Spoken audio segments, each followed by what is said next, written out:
The Signal Oil Program, The Whistler.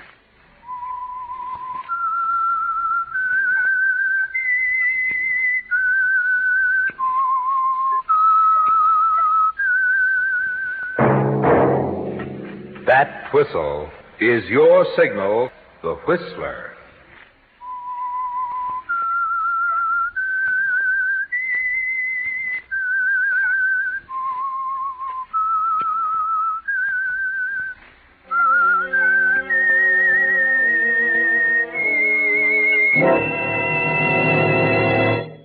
I am the Whistler, and I know many things, for I walk by night. I know many strange tales hidden in the hearts of men and women who have stepped into the shadows. Yes, I know the nameless terrors of which they dare not speak.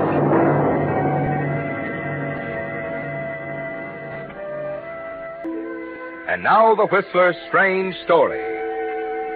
The Gentle Way.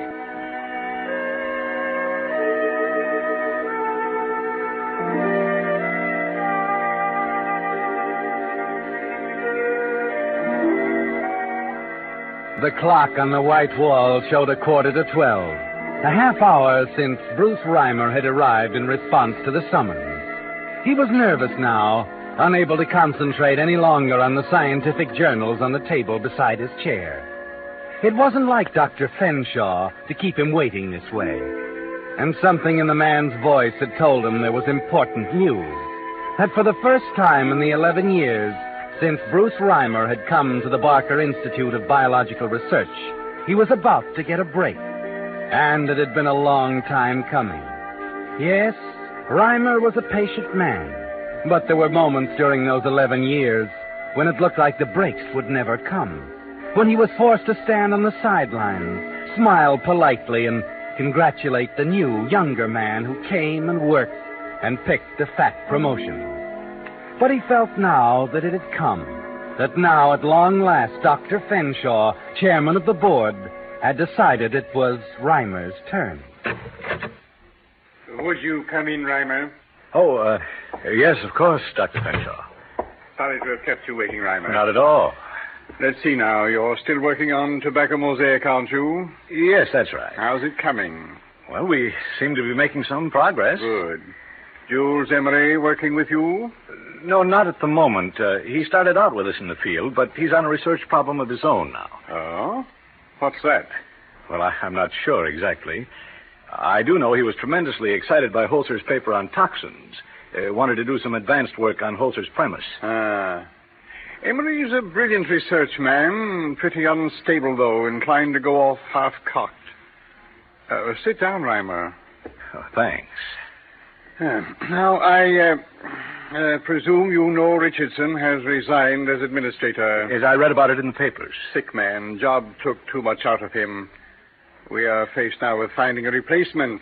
Yes, sir?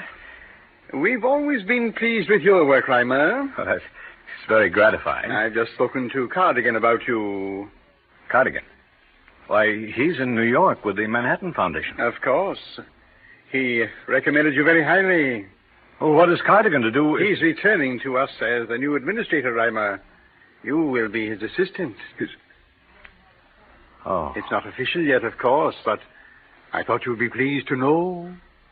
Yes. Yes, naturally, I'm pleased, Dr. Fenshaw. Very pleased.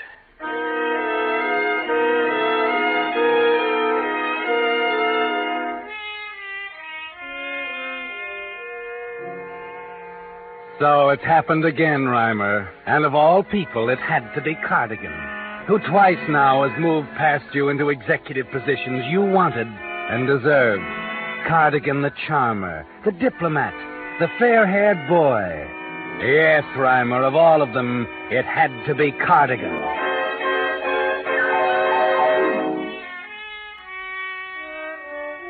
The hatred for Cardigan was there from the moment you met him 10 years ago, Reimer.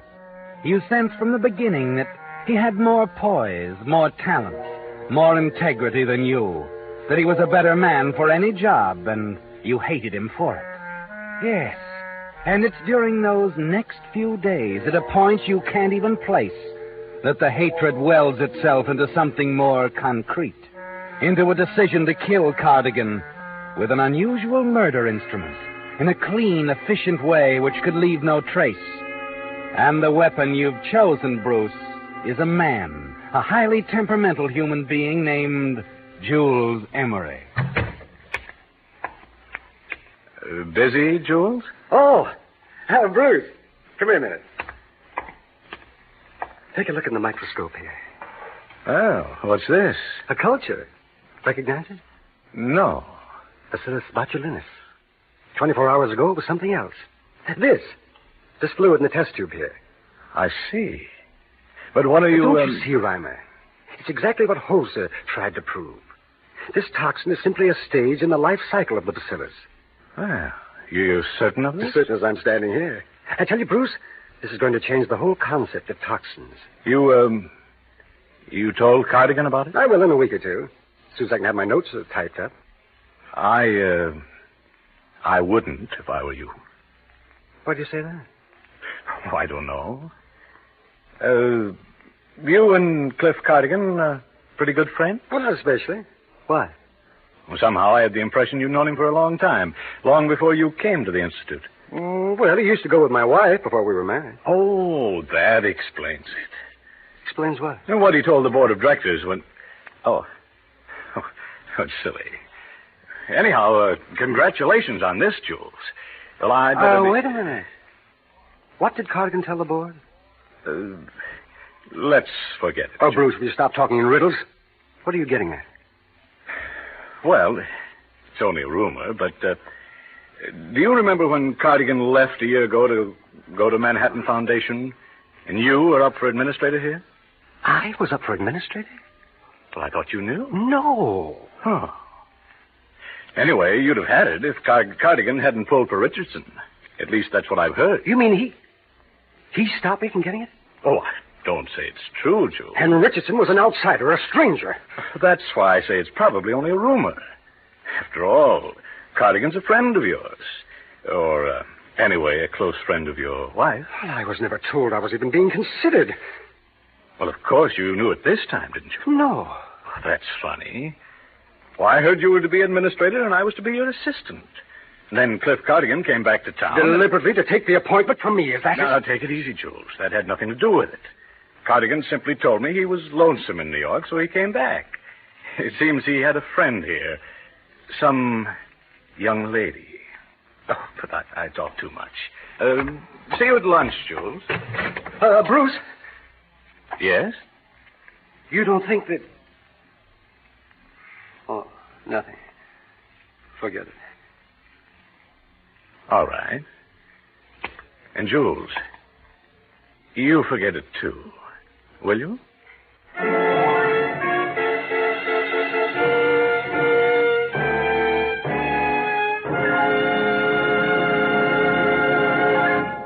With the prologue of The Gentle Way, another strange story by The Whistler. And now back to The Whistler.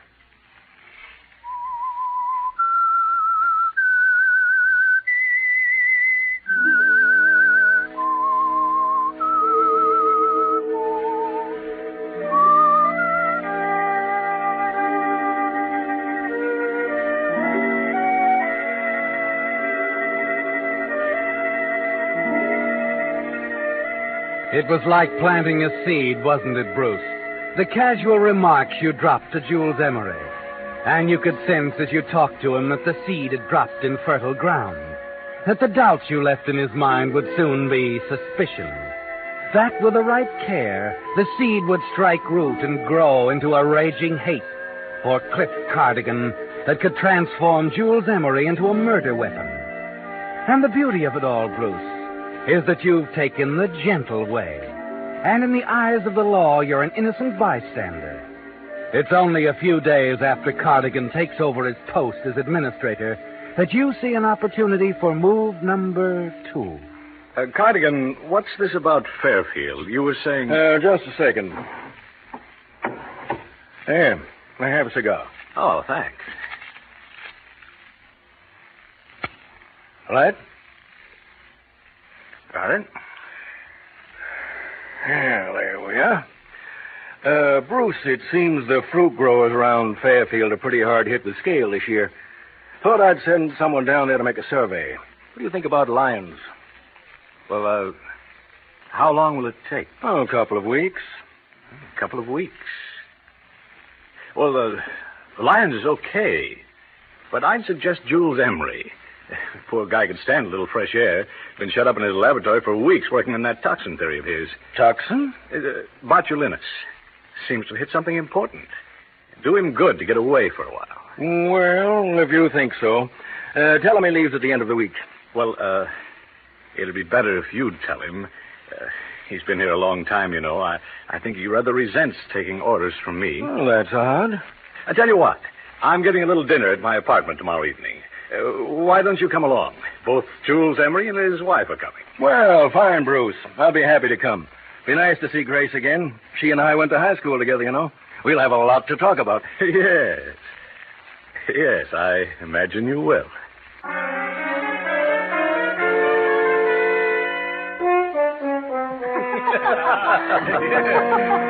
And then remember me trying to tell your folks the car really did run out of gas on the way home from the country club dance? I never did believe that. And I don't believe it either. Here, you better have another cocktail. Oh, no, thanks, Bruce. I haven't finished this one. She can't talk and drink at the same time like I do. Thanks. And Jules? Huh? No, thanks, Bruce. Jules is thinking about his work again. Come on now, relax, Forget darling. your botulinus toxin for once, Jules. Well, Grace, here's to the dear dead days beyond recall. Excuse me. Was that the phone? Oh, I didn't hear anything. Well, I'd better check. Help yourself if you get thirsty. Well, what happened in New York, Cliff? Oh, wonderful city. Had an interesting job, nice salary, met some important people, but... But what? Oh, I guess my heart belongs right here. Ever going back? Oh, too lonesome. Mind if I smoke, Grace? Of course not. Have a cigar, Jules? I don't smoke cigars. Nonsense. Go ahead, try one. I don't want to encourage a habit I can't afford, Cardigan. You see, I don't have a nice salary. I'm not a big shot who runs around with millionaires. Why, Jules. Oh, say, Cliff, is Dr. Fenshaw a personal secretary named Edith Evans? I believe so. Why? Oh, that's funny. She says Fenshaw wants to see Jules and me at his home right away. Well, this time of night? Don't look at me. I don't get it either. Oh, come on, Jules. Let's go.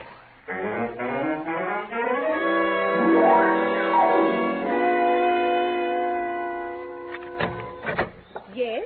Dr. Fenshaw is expecting us. But- I'm Mr. Reimer, and this is Mr. Emmett. But I'm very sorry, sir. But Dr. Fenshaw's not at home. He and Mrs. Fenshaw are out to dinner. See here, Bruce. What is this? Wait a minute. His secretary just called me. Miss Evans. Oh, there must be some mistake, sir. His personal secretary is a man. Roger Evans. I see. Well, thank you very much. Good night. Oh, good night, sir. I'll tell the Oh, doctor. no, never mind. I'll see him in the morning. Come on, Jules.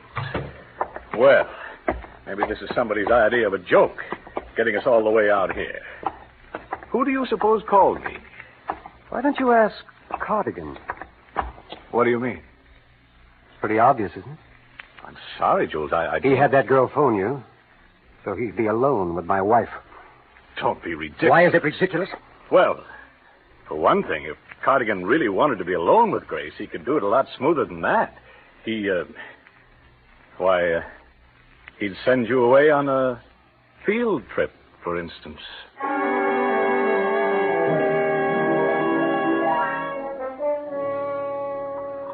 It's moving now, Reimer, of its own momentum. Yes. All you had to do was give your plan the first push and let Jules Emery take it from there. And when you and Jules arrive back at your apartment, you find both Grace and Cliff Cardigan gone. And later still, when the telephone rings, it's a very nervous Jules who snaps up the receiver. Yes? Oh, Jules, darling. Grace, where are you? I'm calling from a drugstore, dear. The car broke down. It's a fan belt or something. Why did you take the car out? Well, Cliff couldn't get a taxi, so I took him home. Jules, is something wrong?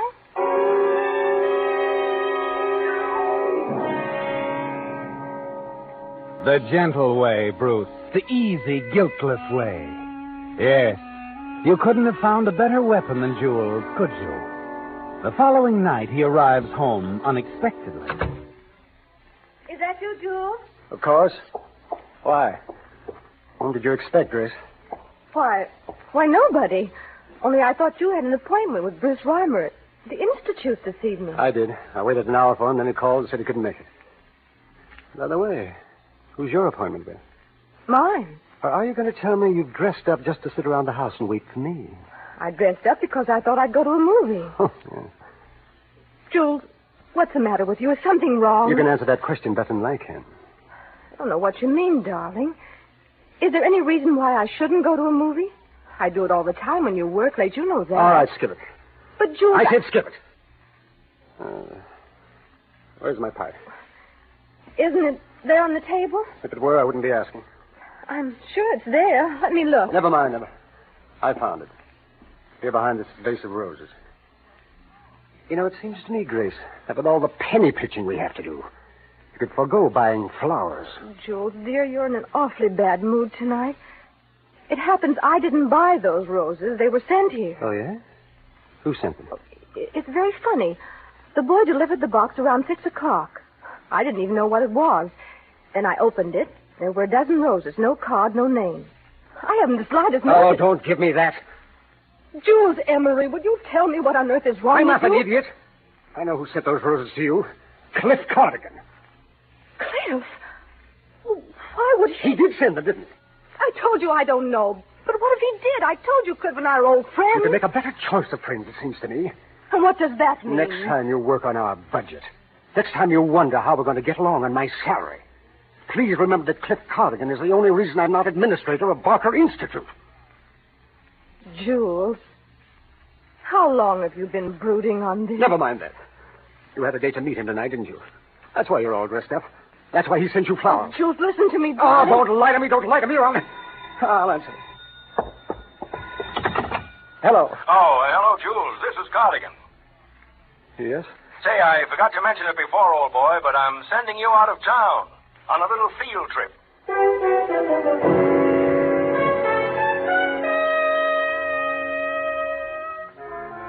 There's not much left for you to do now, is there, Bruce? As you see Jules off on the train to Fairfield the next morning, you can see that your weapon is poised, ready to strike at the innocent Cardigan. In a few days, perhaps a week alone, brooding in a drab country hotel will finish the job. There's no one to let Jules know what's happening except you. And you know how to handle that. Telegram, sir, from Fairfield. Oh, thank you. Any answer? No. No answer.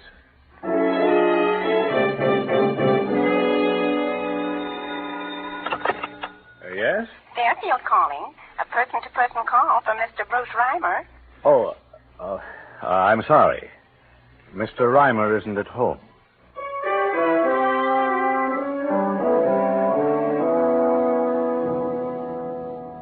And just to make sure, Bruce, one last item. The finishing touch.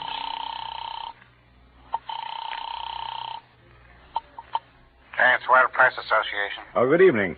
This is Dr. Harvey Williams of Barker Institute. I thought perhaps you might be interested in an important discovery we've made. Why, of course, Doctor. Thank you very much. Well, it concerns a very deadly type of toxin called botulinus.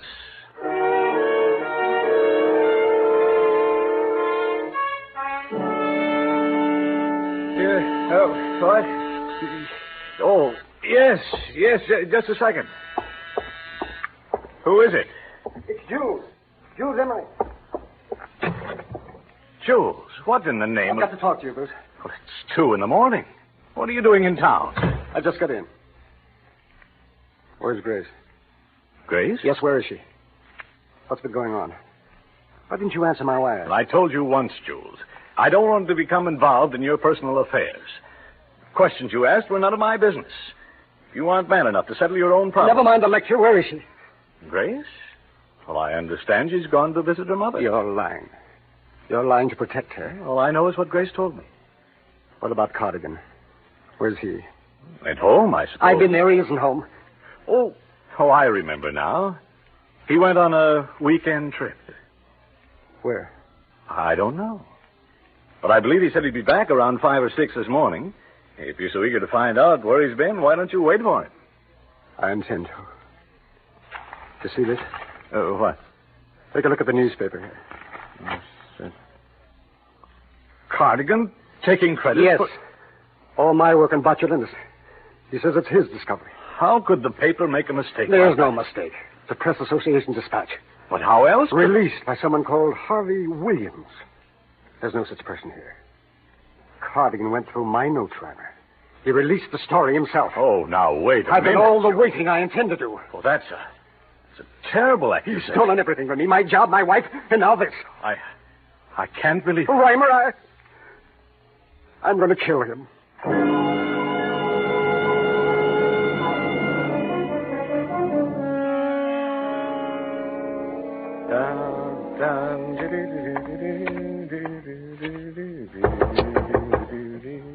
Come in.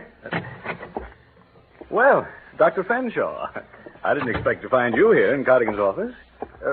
Where's Cardigan, by the way? Sit down, Reimer. Huh? What's the matter? I've been waiting for you. Something terrible has happened. What do you mean? Cardigan is dead. What? He was killed last night. Some passerby found him in front of his apartment. Cranial injuries, a blow on the head or something. Good heavens. I just can't believe it. I know. It's left me a little shaken, too. Got a cigarette?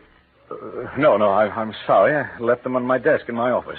But Cardigan keeps some good cigars here somewhere. No. Oh, here they are. No, thanks. His brand was always too strong for me. I'll pick up some cigarettes on the way downtown. Due at a meeting. Business as usual, you know.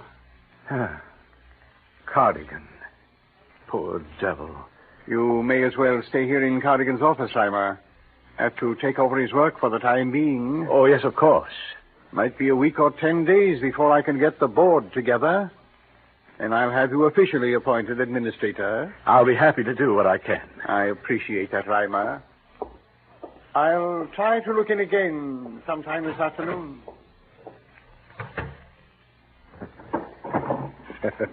Well, Cardigan, old boy. Mind if I smoke one of your cigars?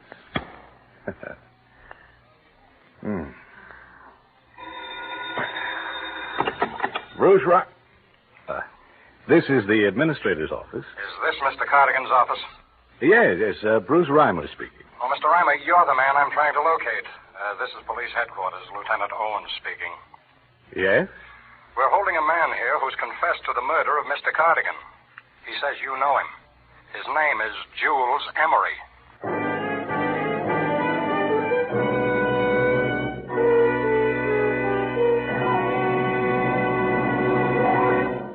The Whistler will return in just a moment with the strange ending to tonight's story. And now, back to the Whistler.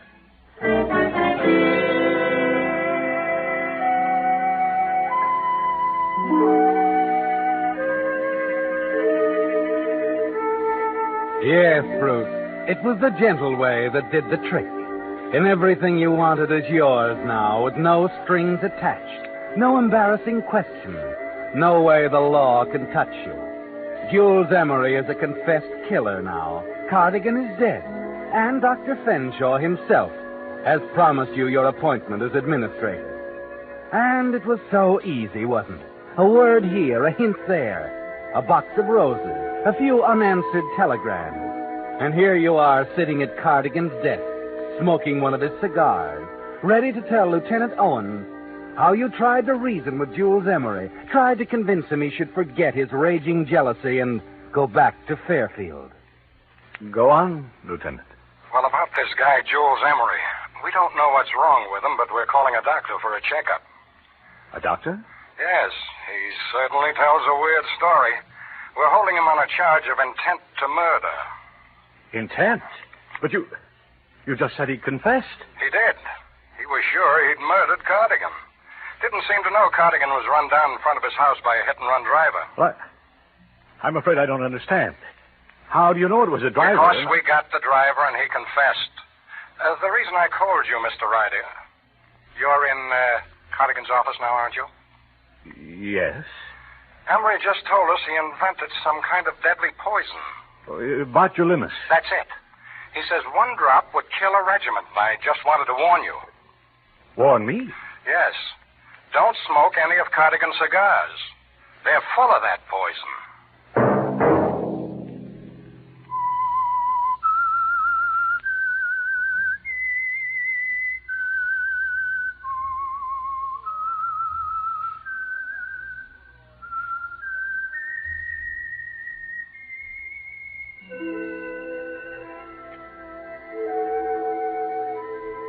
Let that whistle be your signal for the Whistler, which will come to you every Wednesday.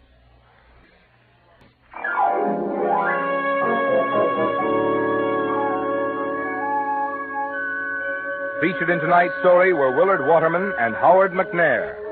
The Whistler was produced by George W. Allen with story by Jack Hasty, music by Wilbur Hatch. Marvin Miller speaking. This is CBS, the Columbia Broadcasting System.